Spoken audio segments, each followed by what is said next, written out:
You are listening to Venus Rose, interactive spiritual Q&A and the power of sound. Music is like sunshine.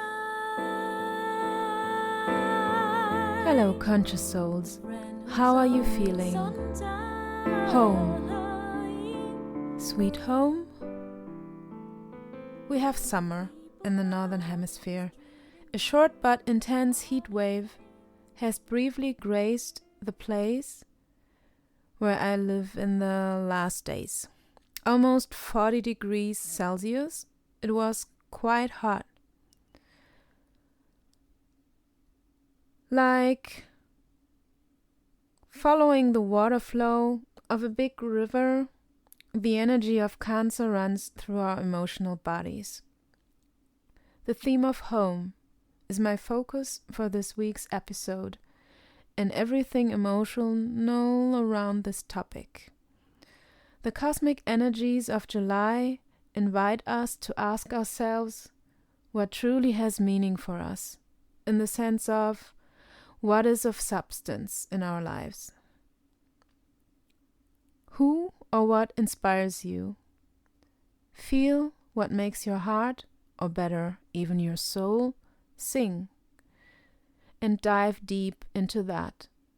The universe wants us all to go into our sovereignty, so honor yourself and your path. In case anyone would like to talk with me about your personal growth and like some assistance on your path, you can book a one-on-one session with me. Just send me an email, which you can find in the show notes, or leave me a comment on my YouTube channel, named Crystal Seraphim Sound.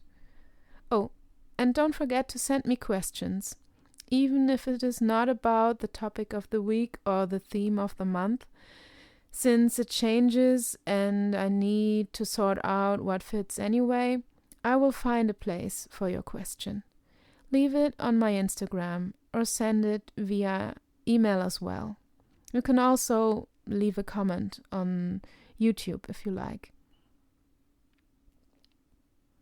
At home. What is home in the first place? Everyone has heard the phrase, home is where the heart is. But what does it mean? Is it a place outside of you or a place within? The way I understand this expression is that home is a place where you can be your truest self, relax and be free, where there is no need for restriction, a place to rest and replenish or to hide away from the world if needed.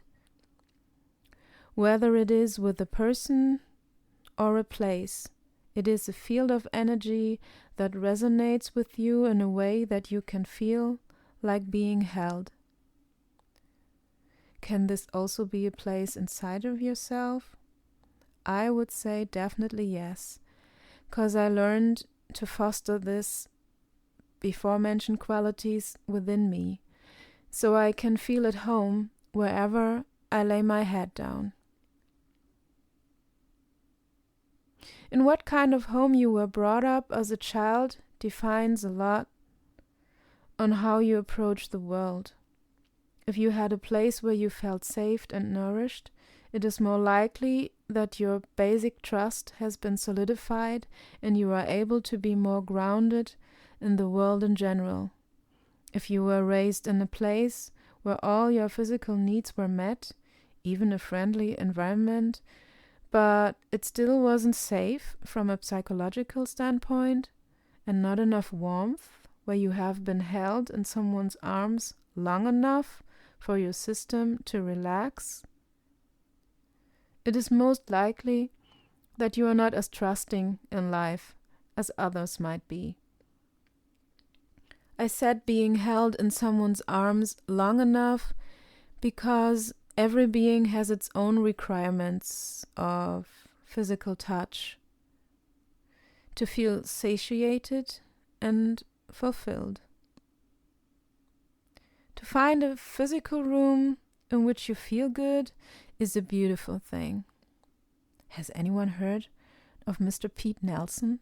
He's a specialist in building tree houses. I always thought I could live in one. The last time I saw his show, he built a castle for a couple. Can you imagine a tiny castle way up in the trees? Sorry, I'm going a little off topic here. Everybody has their own vision how a special place should look like.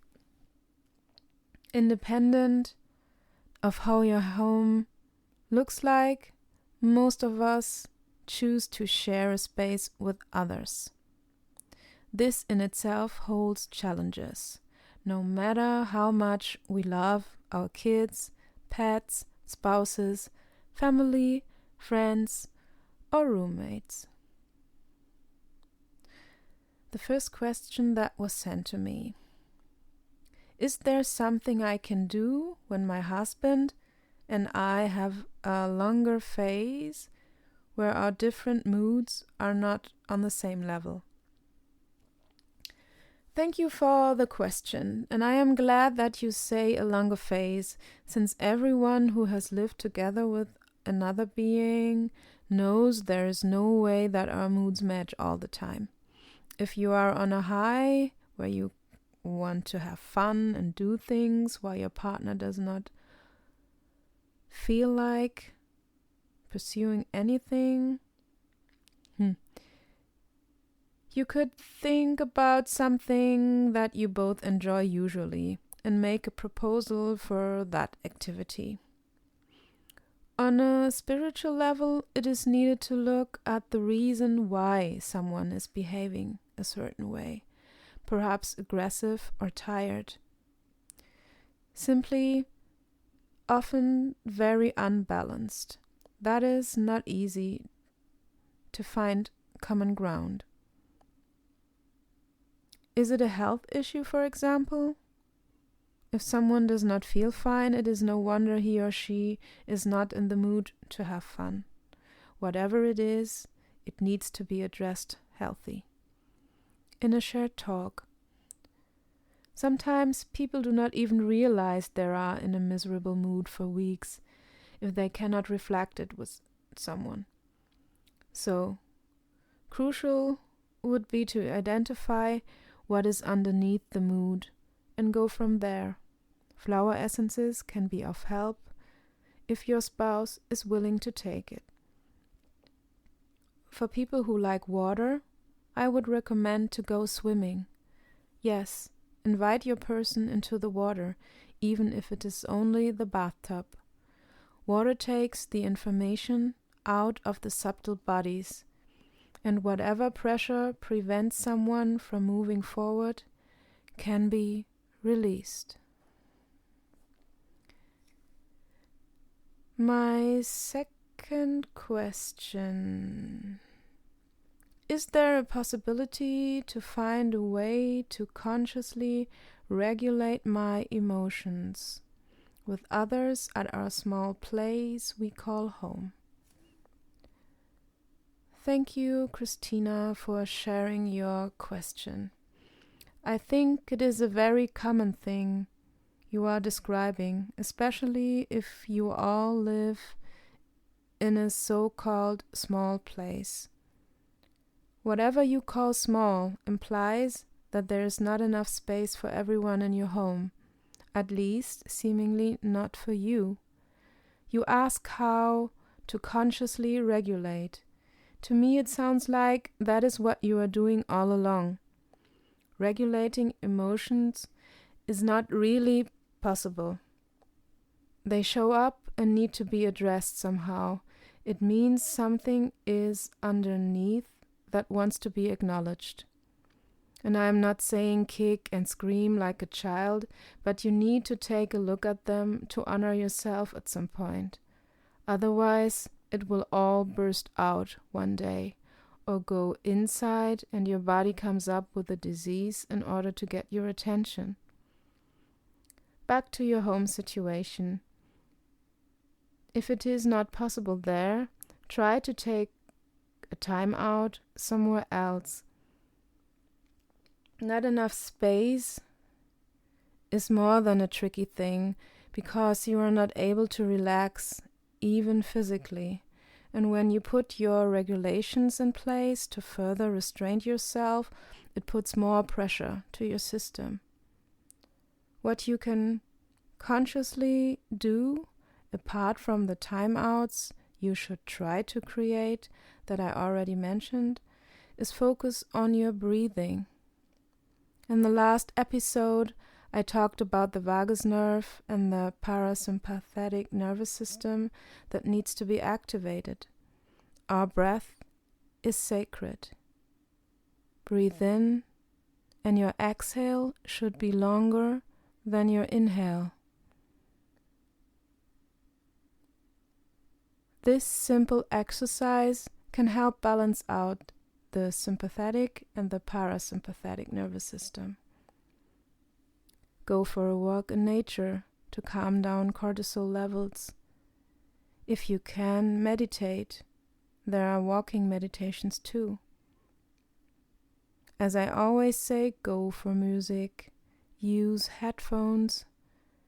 Head over to my YouTube channel called Crystal Seraphim Sound and check if there is something that helps you to dissolve stress. Try to create as much beautiful moments even in your small home. Focus and celebrate that. As I said in the other answer before, use water. Go into the bathtub while inside, and to the seaside as often as possible. Salt water cleanses the aura. You could do that on a regular basis, like once in a month, to relax the subtle bodies. We all need to handle a lot of pressure that a life in this day and age brings forth. All of us, the kids as well. Let's try to focus on our places within and on the outside where our hearts can breathe. Let us all be grateful to have a home, however big or small it might be. I want to repeat what I said in the beginning of this podcast episode. The cosmic energies of July invite us to ask ourselves what truly has meaning for us in the sense of what is substance in our lives, or what inspires you. Feel what makes your heart and your soul sing, and dive deep into that. The universe wants us all to go into our sovereignty, so let's honor ourselves and our paths. Since I am a cosmic girl, I always look at the night skies to be inspired. Whoever would like to book a one-on-one session with me, send me an email, which you can find in the show notes. Send me questions all around emotions. We are in July, via mail or Instagram, or leave me a comment on the YouTube channel called Crystal Seraphim Sound. Have the most beautiful time in your homes. And as always, let me know what moves you. Love to you all. Rose.